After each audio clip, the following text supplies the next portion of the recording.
Hi, guys. Welcome to POV You're My Therapist, the podcast where I vent, you listen, and you do not get paid. I'm doing great this week. I hope you guys had a good week. I know there's a lot going on in the world, so this is a nice little distraction from all of that. How has my week's been going? Pretty good, I would say.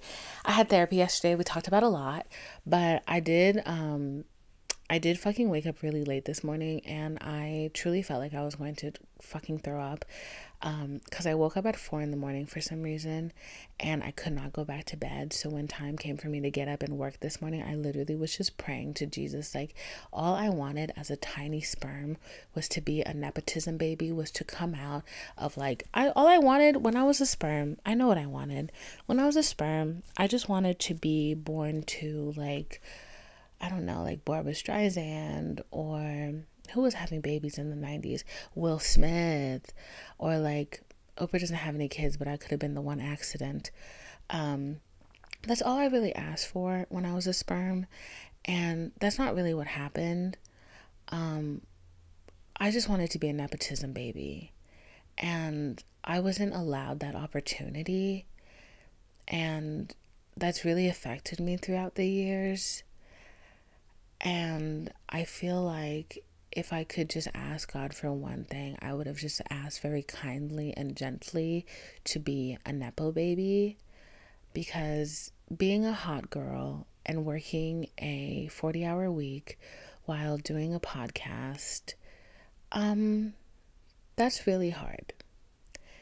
And also being hot and sexy at the same time, and carrying this wagon on me that I have around, it's just really a lot of work. Like, carrying this ass around all day,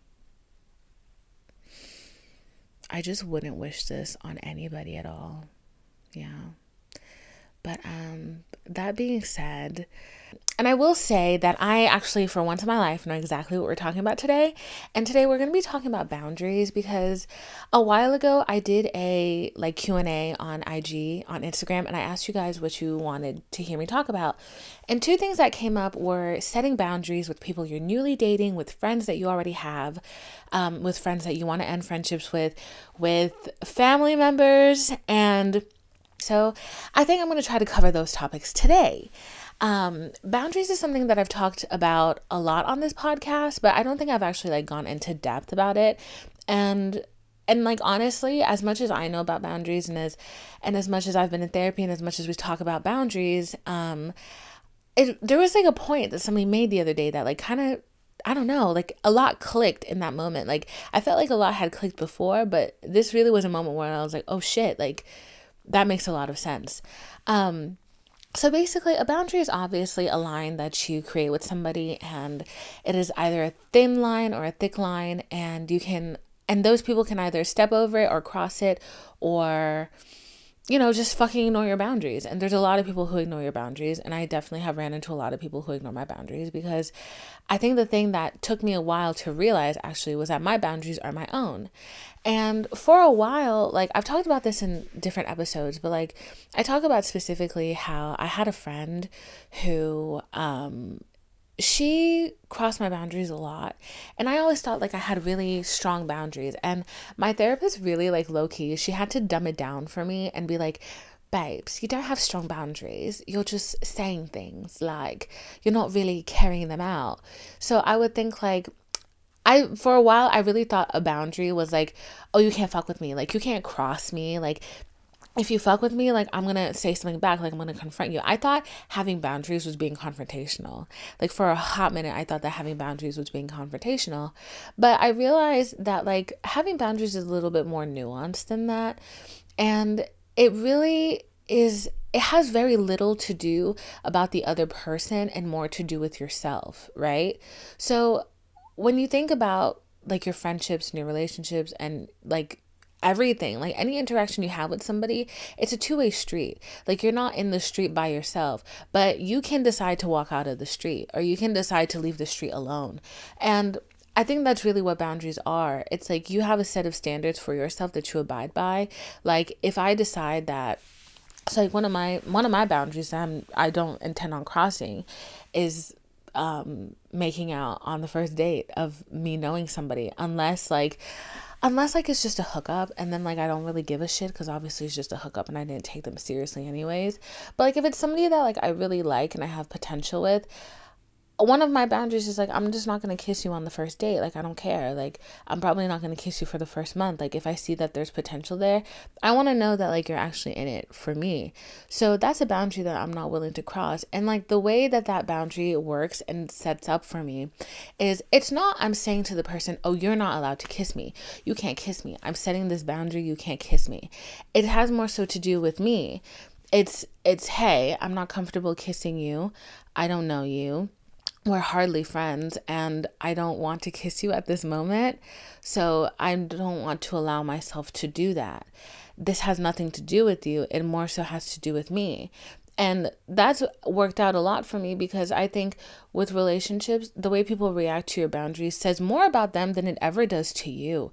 Like, seriously, like literally this week. So I had therapy yesterday, and a big chunk of my therapy was talking to my therapist and realizing that somebody that I had on a pedestal for a very fucking long time was just a person, was them just being a person. And I had this experience where like they were acting like very childish towards me and like extremely immature. And I was so caught off guard by it. And at first, like I felt embarrassed and like I felt confused, because I'm like, why are you treating me like this? Like, why are you acting this way with me? And the more I thought about it, I was like, damn, like this really has very little to do with them. And I mean, it has very little to do with me, and it has more just so to do with them, because I didn't realize it. But the boundary that I implemented in that moment was that nobody was going to make me feel uncomfortable. Nobody was going to make me feel like I wasn't supposed to be where I wasn't in my skin. Like nobody was going to belittle me. Like that's a big boundary, and it's a vague boundary. But for me, like somebody else cannot walk into my life, walk into my space and tell me that, and try to belittle me. Like you can't do that. And I'm not going to walk up to somebody and be like, you're not allowed to belittle me. You're not allowed to talk down to me. I'm not going to do that. But I know that when they start doing that, when they try to, I'm going to remove myself from the situation. I'm literally going to be like, we're not talking. Like, we're not friends for you to talk to me like this. Like, I'm not going to listen to this, and I'm going to remove myself from the situation. You can continue to feel how you feel, and whatever emotions that comes with that, whatever anger, animosity, anguish, whatever you have towards me, that's literally your problem. It has nothing to do with me at all. And I didn't realize that was a boundary that I set, but like I felt embarrassed for like 2 seconds, and I was like, wait a second, this has so little to do with me and everything to do with them and their insecurities and how they feel about themselves. And I'm not going to allow somebody else to feel that way towards me. So, that was like a very strange moment for me. And I was talking to my therapist about it, and she was like, I literally just need you to remember that it's not you, it's them. Their reaction is their problem, it's their fault. And you just have to keep being yourself and just being who you are and being happy and not letting that affect you. And I feel like boundaries really is a method of like creating peace and security and safety within yourself. Like you have a house and you put a fence up around it. It's not a wall. It's a white picket fence. There are gaps in it that sometimes, and doors, and that sometimes I'm like, maybe I do want to like change this boundary up a little bit. Maybe it's not that big of a deal. Maybe like this is something that I can be flexible on, if it's not gonna affect me mentally or physically or ruin my relationship with this person. Like for example, like the hooking up thing. Sometimes you just meet somebody and you're like, okay, you're really hot. I can't take you seriously enough to be in a relationship with you, so I'm gonna tell you that. And if you still want to hook up, that's fine. I think, like, let's be honest, I feel like that's a boundary that a lot of us like are flexi rod. Let's go. I tried not to cross that, but like, and sometimes I wonder if that's wrong. Not to go on a tangent. Sometimes I wonder if that's wrong. If like having the same standards for like men I take seriously versus men I don't take seriously, like if that's like wrong, or if that's like manipulative in a way. I don't think it's manipulative because I'm always honest. And I try to be kind when I'm honest. So it's like, if I don't see it going anywhere, either you're just never going to hear from me again, or I'm gonna be like, yeah, we can do a little thing. But when it's somebody that I actually take seriously and I want to take seriously, I'm definitely not going to bend on those standards and those boundaries, because I want to know that you're in it for me, that you're not just trying to get this thing out of me. And if that were to change, like, I would be like, I don't think like we're good for each other and whatever, moving on. But as of now, I'm not dating, so that's not a problem to worry about. I'm sick of it. But like, those were standards that and boundaries I had when I was dating. And last night I was talking to my friend, and she's had a lot of issues with her ex, essentially. She's had issues with her ex. And this man, like, he gets on my fucking nerves. Like, I have my own Voldemort. I have my own Voldemort, and I have had to call that man Voldemort, because every time I say his name, when I tell you, my friends start going, ugh. Like, literally this morning, my God, this morning, one of my friends, she left me a voice note, and she was like, I feel like you're doing really good when you're dating, and any other guy cannot come into your life and fuck you up and act like this, because you kicked him right to the curb right away. And she was like, with the exception of this fucking man, and I need to stop. I was like, yes, queen. I'm gonna try my best. I'm scared. Like, she kind of handed me my ass. But so my friend has her own version of Voldemort that every time I hear his name, I'm like, I'm gonna barf. But he really doesn't understand boundaries. Like, and I think like there's a push and pull to it. Like, you set up this boundary and you're like, you vocally said, right? You vocally said, look, we're not good for each other. I don't think we should talk as often as we do. I think we need space from each other. I think we need to move on from each other. I think we need to see other people. And sometimes, like, people are just not willing to give you that freedom. And I don't think they realize how selfish that is. I really don't think they realize how selfish that is. It's like they want to hold on to you, but it's like you don't really, like, he doesn't want to hold on to her. I think he likes causing chaos for her, essentially. And his inability to see that, and his inability to care enough about her to let her go, is an issue in itself, but that's not the issue we're talking about today. But so he constantly crosses those boundaries, and he tries to like tiptoe the line. So he'll call her and be like, oh, I'm having this issue, can we talk about it? Oh, I'm having this problem, can you help me? Like, I need somebody, you're like my confidant, you're this, you're that, you're whatever. And she's done a really good job at upholding her boundaries, because obviously she cannot control how a grown man acts. She cannot control that he is tiptoeing the line, that he's doing all of these things. And I'm gonna tell you something, she much better than me. She better than me. And I tell her that all the time, because I'm like, I would never, ever in my life pick up this man's phone call. Ever. But she's kind, and she has a kind heart and a peaceful aura. So she cares. But she does a good job at upholding her boundaries. A lot of the things that he comes to her with is trying to like rope her into his life again. And she's like, no, I have a fence and the door is locked. I can hand you a baked apple pie over the fence, but you cannot come into my yard. And like, she's done that so well that I'm like, damn, bitch, like, you're a woman. Love a black woman from infinity to infinity.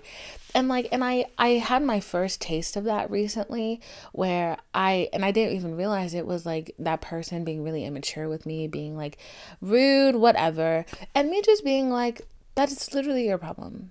Like, that's actually your issue, and I cannot let it affect me, because if I do, I'm giving up so much peace, and for what?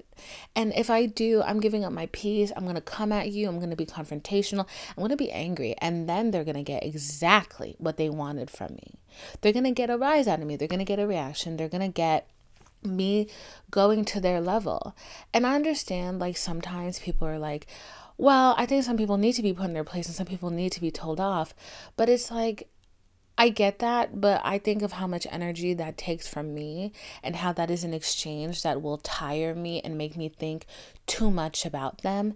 And when I give them the opportunity to respond to my rage, if they're fully in control of their thoughts, they can make me look fucking dumb. They can make me look dumb. So it's up to me how I react to how people act with me. Like, I've had so many moments where, like, I've talked about this before, but like friendships where I was growing and they were doing something, I don't, growing and leaping, I don't know, something. And it got to a point where I had to set a new boundary because I realized like, oh, this is affecting our friendship for the worse. So I'm going to set this boundary. I'm not going to see you as much. I'm not going to talk to you as much. And they didn't respect that. And in the moment that I started setting up those boundaries, they were so flabbergasted, so confused at the fact that I had autonomy over myself, that it was an issue for them, and that they literally just had to leave. That literally just had to cut the conversation short and bounce. And I could be hurt by them bouncing, but it's like, if me respecting myself and knowing myself, if that is a problem for you, then we're not really friends. We are not really friends. Like in the friendships that I have now, and I think it's because we've like, oh my God, like it's been hard work. Like a lot of friendships that you have, like you put in a lot of time and effort, and it's work, and you make a lot of work to sustain them. And a lot of the friendships that I have now, I find that when we talk about our boundaries like very clearly, like I have one friend who like he has a lot that he deals with like on a daily basis, and there are times when he's like, "Hey, I'm turning my phone off. I'm blocking out the world for a little bit. I'd appreciate it if you don't reach out. And I will talk to you when I get my thoughts in order." And like that is something that he has to do regularly to keep himself from being overstimulated. And he's done a great job at communicating that with everyone in our friend group. And that, like, you see people do that and like you really have a level of respect for them. And so that's been like with me and like my friendships and relationships. But I do understand that when it comes to like family, it can be a little more tricky because so we're gonna talk about my family for a little bit. So my mom, my sister, we like very tight knit and close, and well, not close, like I don't know, like we're a small family, so you like kind of have to be tight knit and close. My I think for a while, like growing up in a Haitian Catholic household, I constantly felt like God was watching me. That God was watching me and reporting every bad thing I did to my mom. Yes, he did. So I constantly felt like I was being watched, and so when I was younger, because this is the thing, when I was younger, I was a liar. I was a liar. I used to lie like left, right, upside down, left, right. Like I was a liar. Like from like ages like 0 to 8, I was lying out of my ass, bro. But the thing was, my mom would always catch me in lies. And then when I'd be like, "How did you know I was lying?" She'd be like, "God told me." Isn't that man supposed to be doing something in the sky? Why is he telling you every little freaking lie that I lie? And when I tell you, growing up, like a lot of people are gonna be like, "Oh my God, this was child abuse." But listen, let me tell you the story. And it probably was, but growing up from the islands, baby, this is just corporal punishment, okay? So I remember when I was in middle school, we lived in a very affluent town, and we lived like in a road. It wasn't a back road because it wasn't a dirt road, so it's not a dirt road, but it was a back road, and like there were nice houses back there. But there was a winding road, and police would hide in our. There was like, it was weird. Okay, so like it was like kind of like a weird cul-de-sac, but it wasn't at the end of the neighborhood. So actually, no, that's the wrong way to say it. It was a round driveway. It was a horseshoe driveway. There we go. It was a horseshoe driveway. So there was a mound in the middle of the horseshoe driveway. And police officers in the middle of the day, like around like 3 p.m., they would hide behind the mound and ticket the people who were driving way too fast in this road that was a residential road that had kids playing on it. So, and you really shouldn't be speeding there because like it was super duper dangerous. So they would hide there and ticket people. So my cousin lived with me at the time, and my cousin and I were about the same age. I think he's like maybe a year older than me, and him and his brother lived with me at the time, or lived with me and my mom and my sister at the time. And so we all went to school together. We were like besties and like just having a lot of fun. But my cousin had behavioral issues. So, and like he had a lot of stuff going on for a wee little kid. And one time, these apples that my mom bought, She bought a fresh bag of apples and somebody stabbed the fuck out of these apples. These apples were like torn to smithereens. And she was like, who the fuck stabbed my apples? And I was like, I didn't do it. And at the time where the phone was on the wall and the apples were right under the phone. So I used to be on the phone calling Radio Disney all the time, trying to get Jonas Brothers tickets. So I spent the most time next to these freaking apples, calling Radio Disney, trying to get Jonas Brothers tickets. Okay. So everybody was like, oh, obviously it's Divine. She's the one who's always standing under the phone calling Radio Disney and right next to the apples. So duh, it's you. So my mom was like, okay, I don't know who it, and I was like, I didn't do this. I didn't kill these apples. Like, I didn't touch these apples. Why would I stab apples? Like, that's so dumb to me. And it got so much to the point that everybody was blaming me that I started like, as like a little 11-year-old, I'm like, am I having psychosis? Like, did I stab these apples and I don't remember? Like, and I remember feeling that fear, like, what if I did it and I just don't remember? And my mom knew that my cousin had been the one to stab the apples, but she wanted to see if he would let it go so far as to letting me take a beating for it, which I did. Did he ever say that he stabbed the apples? No, I got spanked for these fucking apples. And then it happened again. And then the apples got stabbed again. And my mom was like, really? And I was like, I stopped calling Radio Disney, so it wasn't me. So whoever stabbed the apples, y'all need to fess up. You know, my mother, we came home from school one day and she was like, the police officer at the roundabout, at the horseshoe hiding there, was there. And we came home and we'd never seen this police officer there before because he always left before he got home. We came home and my mother was like, listen, somebody is stabbing the apples. That police officer out there knows who did it. And if you don't come clean right now, he's going to take you to jail. We was 11, y'all. Trauma. We're fucking 11. And, my cousin finally was like, I did it. I killed the apples. I did it. I killed the apples. My mom started taking him outside and the police officer drove off. So that's a piece of my childhood for you. So mind you, for a lot of my life, I felt like God was watching me. My mom had means of seeing everything that I was doing. So after that incident, I think that's literally when I stopped lying, because I was just like, I couldn't take it anymore. I was like, you're going to find out anyways. I'm just going to tell the truth. And if it pisses you off, it pisses you off. But along with being truthful, there was a lot of times where my truthfulness pissed her off. And it kind of emboldened me a little bit, because I was like, if I'm being truthful, what are you going to do?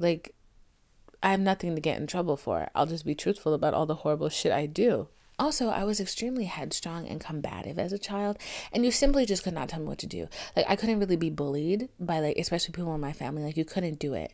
So, and my mom is hard-headed. She's an Aquarius. I'm a fucking Scorpio. Can you just imagine what that household was looking like? It was a lot of fighting, okay? So, as I grew older, my mom still kind of being nosy and still knowing every inch of, or wanting to, and kind of very well-meaningly wanting to have a semblance of control in our decisions and lives. She, I would try to talk to her about things and be open, and she already made the decision for me in her head. And then when I told her my decision was the wrong decision, so it kind of, my sister took a very different approach with my mom, where she was just, I ain't telling you shit. She was just like, I ain't telling you shit. She's like, I'm moving out. You finna find out after. She's like, I'm doing this. You're going to find out after. So my sister took a very different approach. She took an approach that she was like, there's no opinion to have if you don't hear of a problem to have an opinion of. You do not have an opinion if I don't allow you to have one. So that was her route. But that also causes a little bit of strife, because it's there's a lot of tension sometimes, because it's she's also not a great liar. So I can tell when she's hiding something, and I'm like, what? Just tell me what the fuck is going on. Me, on the other hand, I simply do not give a shit. If you want to fight about my decision, we can fight about it. but at the end of the day, I'm still going to make the same decision. And there are times when like I go to my mom and I'm telling her something, and like she may assume that I've come to her to ask for advice. And as rude as it is, and as rude as it may seem, I simply tell her, I didn't come for advice. I just came to vent. And I appreciate you telling me what you want me to do, but that's not what I'm going to do. So that's like a boundary. And I understand not everybody could do that, because let me tell you something. Years ago, backhand to the face, that would have happened to me. But I think like within my own family, like I've kind of developed myself as like, you're just not gonna mess with me. Like you can try to yell at me, but I am gonna communicate how I feel, and you're gonna understand how I feel, whether you want to or not. So, setting boundaries with family can be very hard. But I think the thing that's really important is like, you have to kind of realize that their reaction is always going to be their reaction. You simply cannot expect somebody to react the way you want them to react to what you are telling them. Setting a boundary doesn't look like, hey, I made this decision and I'm going to tell you that you cannot act this way with me. That's not what it is. If somebody wants to toe the line, they're going to toe the line. What are you going to do? Yell at them, have a fit about it, and be like, oh my God, you're crossing my boundaries. You're fucking with my boundaries. If somebody is tiptoeing your line, snap up the line. There's no line to tiptoe. You want to tap dance on my fucking marble floor? There's no fucking marble floor to tap dance on. Get out of my house. Or better yet, I will leave the house and lock you inside and maybe burn it down. Don't do that. But like, your boundaries are really your own. They're your business. They're your things to uphold and upkeep. They make your life easier, but like, boundaries is literally internal work. Boundaries is like internal work that you do for your peace of mind and your safety and your mental well-being. Like, it's things that you are protecting yourself from. You put up a gate because you don't want, deer to come in and eat your peaches. So you do that to protect something, to protect yourself. And I think the thing is, like with family sometimes, is you make these boundaries and you really, really, really have to pick your fights wisely, because there are some things that, like, honestly, every time that I've tried, like every time I tell my mom, obviously I'm fat, and a lot of my insecurities come from things that my mom has told me about my body throughout the years. And I know she didn't mean to, but like, my mom was raised in the fashion industry, or like not raised, but like, she spent a good amount of time in the fashion industry. A lot of these like fat phobias, a lot of these eating disorders, a lot of these things are like ingrained in her. And mind you, like, my mommy is not a skinny lady, so it affects her too. But like, sometimes, like, older folks, like they're used to it, like they're fine, like it's just part of their mental.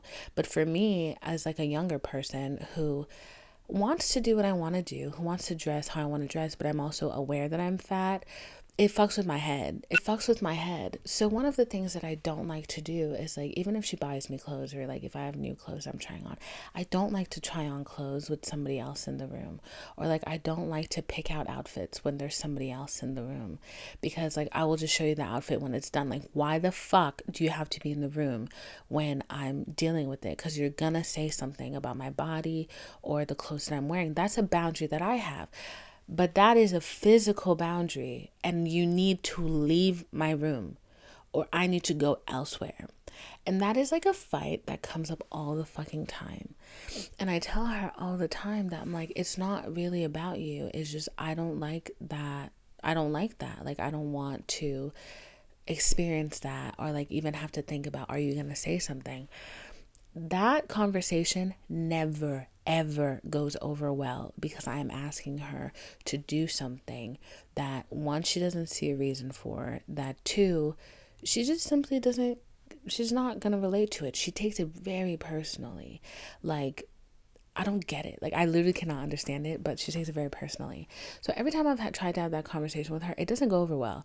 And that's a fight that I've realized I can't pick with her. Like, I can't pick with her, because it doesn't end well for anybody, because it ends up in a grudge, and then me getting like passive aggressive ass text messages where I'm just like, okay, I'm gonna ignore this. So that's something that I just can't entertain. So when I have clothes I need to try on, and I know she wants to see what it looks like, You know what I do?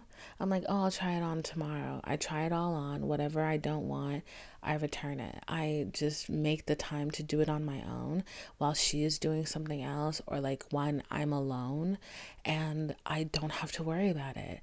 Because like I understand why like she wants to be there, because like it's like when they're trying like on a wedding dress and like they're excited. Do you like what I got you? Are you excited? Do you love it? And like they want that excitement, but it's just like you don't understand that like I have trauma and I don't want you here while I do this thing. So like those are, I feel like with family, like you really have to pick and choose which boundaries that you're gonna fight over, and if it's even worth fighting. Because sometimes some of these fights, like sometimes the boundary is picking not to fucking fight over it. That's the peace of mind that you're choosing over the argument that you may or may not win. Like that is like, I think about that all the fucking time. But when it comes to friends and when it comes to men especially, you're not finna cross no boundary. You're not finna sidestep, tiptoe, drop it low, dance on my boundaries. You're not finna do that. Absolutely the fuck not. And if you think you're gonna do that, I'm gonna trip you and you're gonna have a bad time with the rest of us. Like, no. Like men do not get that chance, because I do believe that when you are in the courting stage, little mistakes are okay, misunderstandings are okay, but you as a human in the year 2022 that has seen movies, that has been around parents, that has been in school, that has been in situations with other people, you know how to behave correctly, you know what you're supposed to say, you know what you're not supposed to say, you know what you're supposed to do, you know what you're not supposed to do. I have no reason to teach you that at this age, at this time, in this year, on this planet, in this universe, in this solar system. That's not my job. It's at this point, it is God's responsibility on his own. And I hope he takes care of you, my dear child, whatever that may mean. So with men, no space for that at all. With friends, you get about 3 tries. You get 3 chances to fuck my shit up. And I'm going to tell you that it's a problem. And if you choose to ignore it, we're no longer friends. We're no longer friends. And the thing that's so crazy to me is like, so I had a friend who, she, I don't know, like when I started doing my podcasting stuff, she just kept giving me these opinions that I was just like, oh my God, you think I'm dumb? You think I'm stupid? And like, this is actually very insulting. Like, it was like a lot of sneak dissing. It was a whole lot of sneak dissing, and I just didn't appreciate it. So, and I told her, like, I told her more than once what the problem was, and then she did it again, and I told her what the problem was, and I just understood that, like, this is something that's more than me, that this is an insecurity that you have, and it really has nothing to do with me, and so therefore I will make sure that it has nothing to do with me, and I'm going to protect my peace and distance myself from this. Now, does that person quite understand that? No, they don't get it. And like, and I think, I don't know if I've talked about this on the podcast before, but I know I've definitely talked about it on, TikTok Live, maybe. I don't know if I've talked about it on the podcast before. Okay, but so I don't know, I'm going to repeat it. And if it's something that I already said in the podcast, I'll just remove it. But the podcaster, TikToker Tinks, she was talking about the bad friend theory. And she was saying that basically the bad friend theory is, if you have a friend who, they have a really bad trait, right? If you have a friend who's like, I think I've actually talked about this, yeah, maybe. It's the one where I was talking about, if you have a friend who's a kleptomaniac, there's a fucking bee in here. If you have a friend who's a kleptomaniac and you just can't stop fucking talking bad about how much of a kleptomaniac they are, you need to remove yourself from the equation. And I think, like, even when she was saying that, like, that was, like, blowing my mind, because everything blows my fucking little mind. But that is a boundary. That is a boundary that you're setting up for yourself. I think boundaries really have a lot to do with discipline, and disciplining your thoughts and your behaviors and how you process information that other people are throwing at you. Because once again, you cannot control how people feel. And the only thing that you can really do as a person on this planet is control your reaction and control what you say, how you act, how you behave, the information that you give people, and the power that you allow people to have over you. Like, I cannot tell you, like, how, like, over the weekend, like, I just had this experience with somebody. And like, I was so disappointed in the way that they behaved, because I always thought like they were so sure of themselves, and that they walked so tall, and like they were so debonair, and that they like they always made me feel like I was like playing catch up and like running after them and like being too big small for my britches.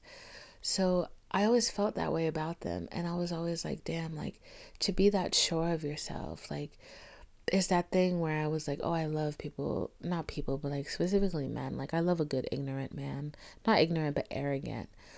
And I had an experience with them where I saw them like up close and personal, and I realized that like a lot of it was a front. A lot of it was a front.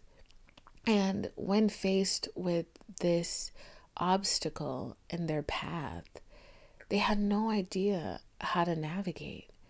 And they just seemed so fucking small and so lost and confused. And it made me sad because I was like, wow, I've allowed you to have so much power over me for so much time and so much emphasis. And like your word was bond to me for a while.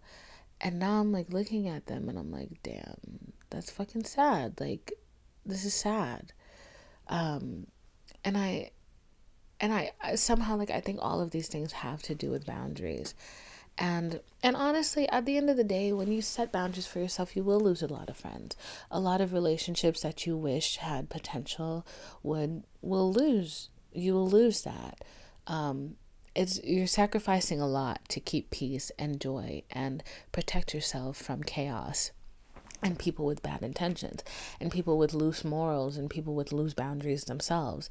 Like I look at some of the friends that I lost over boundaries and the shit that they're fucking doing now, and I'm like, damn, you lack character. You lack character, you lack morals, you lack self-awareness, you lack a lot of stuff.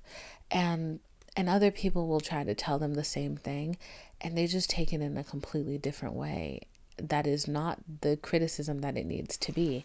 And you know, those people become haters, those people become their ops. And I'm like, all right, if everybody who tells you the same thing is an op, the whole world is going to be an op at a point, because bitch, this is just how you act, and people are trying to help you and show you how you act, but you're not willing to accept that, and you're not fucking perfect apparently. But yeah, you'll lose a lot of relationships and a lot of potential things like that.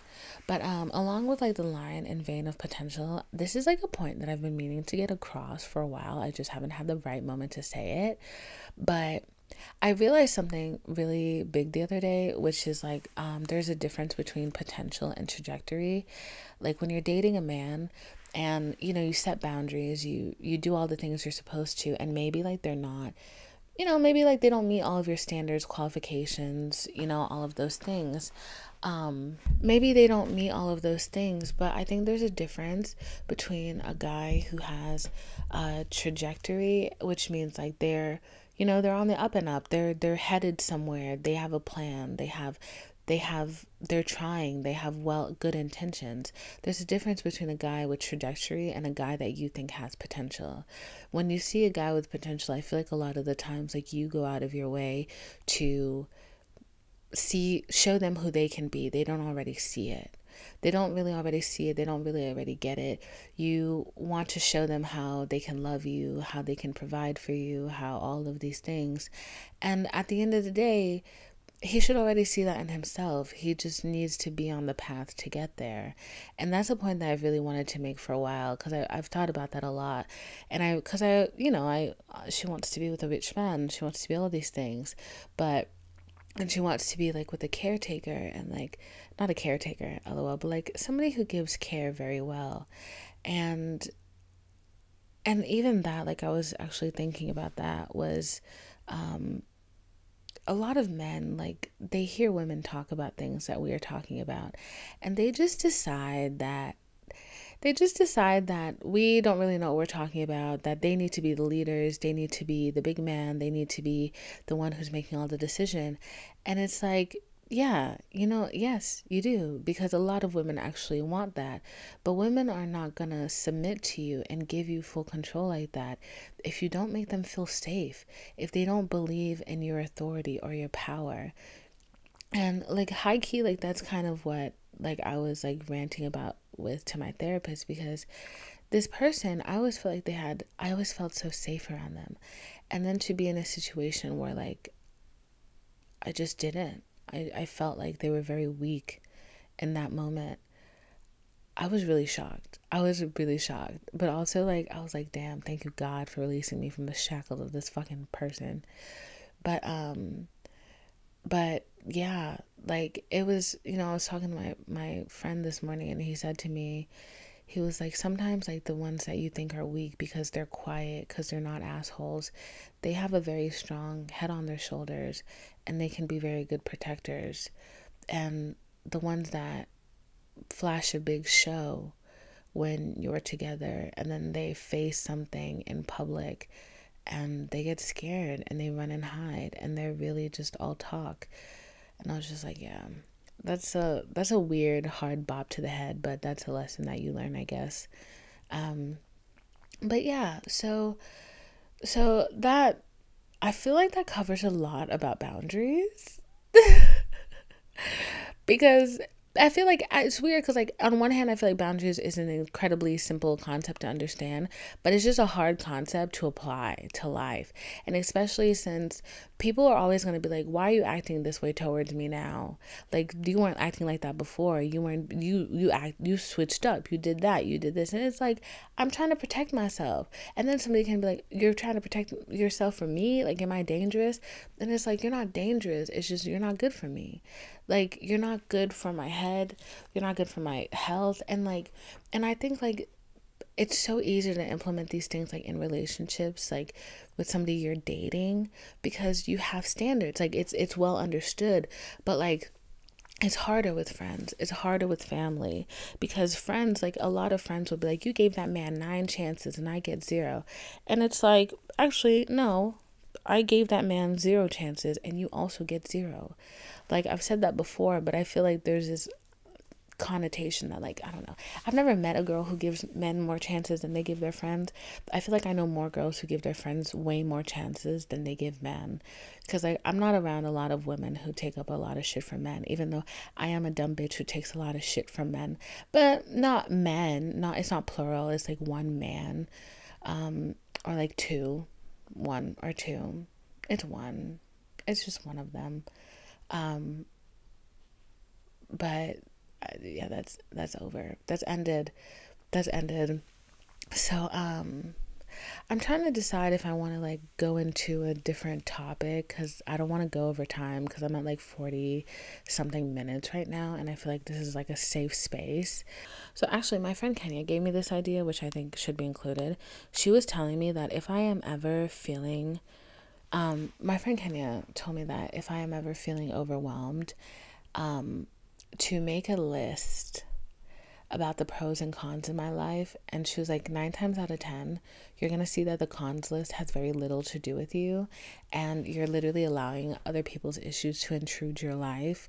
And you're not allowing yourself peace by literally taking other people's problems under your arms. That one, they didn't ask you to take those problems under your arms, and two, if you detached yourself from those issues and those thoughts, it wouldn't take up as much real estate in your mind, and you wouldn't feel so like conflicted and angry and everything. And once again, that's a boundary to keep peace. I think like boundaries is just literally maintaining the peace that you have in your heart, in your mind, trying to create a well-rounded life routine for yourself. And if somebody doesn't like you, it can stay outside of the fence. Your boundaries are a force field for your mental state. And some people will come in and test those boundaries and push those boundaries.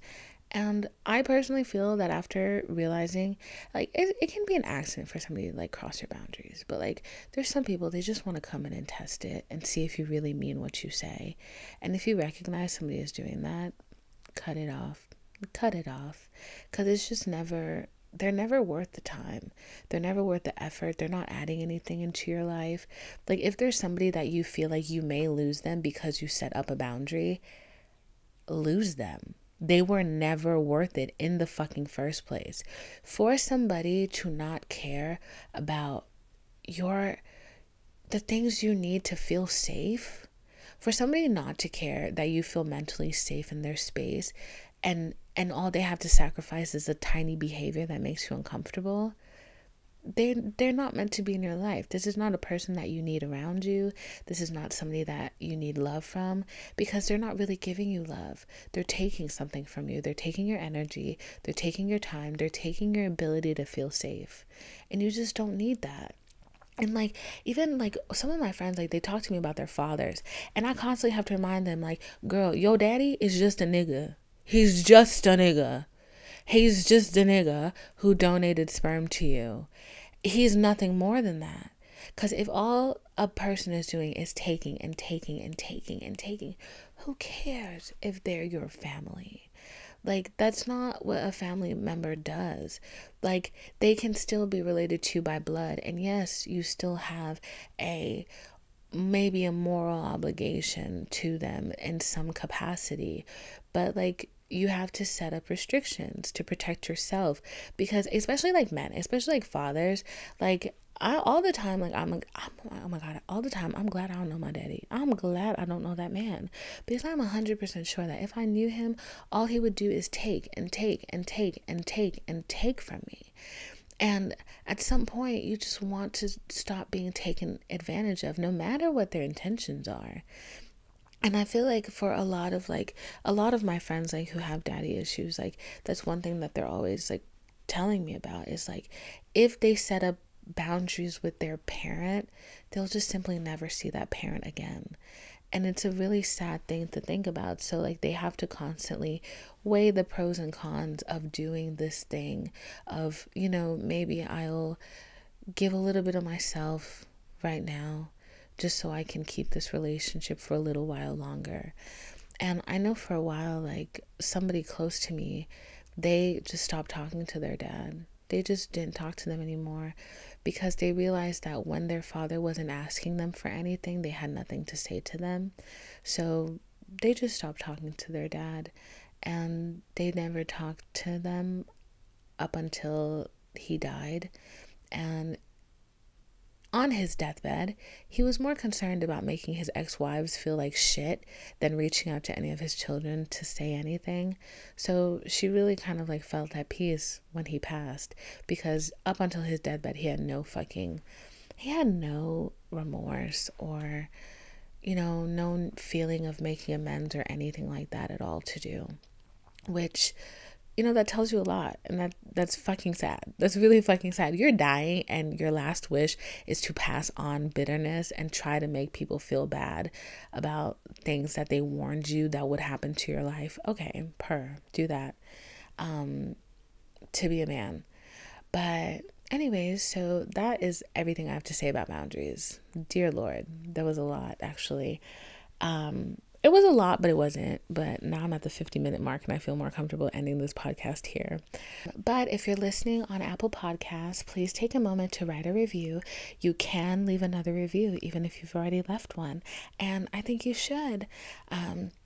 If you're enjoying this podcast, please share it with your friends, share it with your besties, share it with your boyfriend, share it with your girlfriend, share it with your them friend, share it with your family member who might relate or like this and understand everything I'm saying. If you're watching on YouTube, please hit the like button, hit the subscribe button, and hit that bell for notifications for when I post, boo-boo. If you're listening on Spotify, leave a rating, share it with your friend, whatever you gotta do.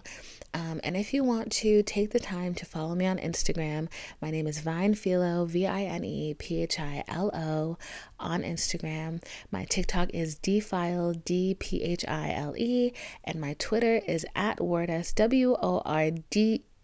WORDES. Okay? And this has been a very calm, low-key episode. My energy is very calm today. I don't know why. Maybe because it's a little bit cloudy, but I've really enjoyed talking to you guys today. If you ever have anything to say, leave it in the comments. DM me on Instagram. I try to answer all of my DMs. I hope your week is good. I hope you are blessed. I hope you feel loved. I hope you feel protected. I hope you feel taken care of. I hope you feel that you are more secure in your boundaries and your ability to protect yourself and to surround yourself with love, care, grace, and healing. And I'm happy to be with you on this journey, because this fucking journey never fucking ends, okay? Apparently that's what I'm learning. But yeah, this has been a good episode, and I'm so happy to see you again.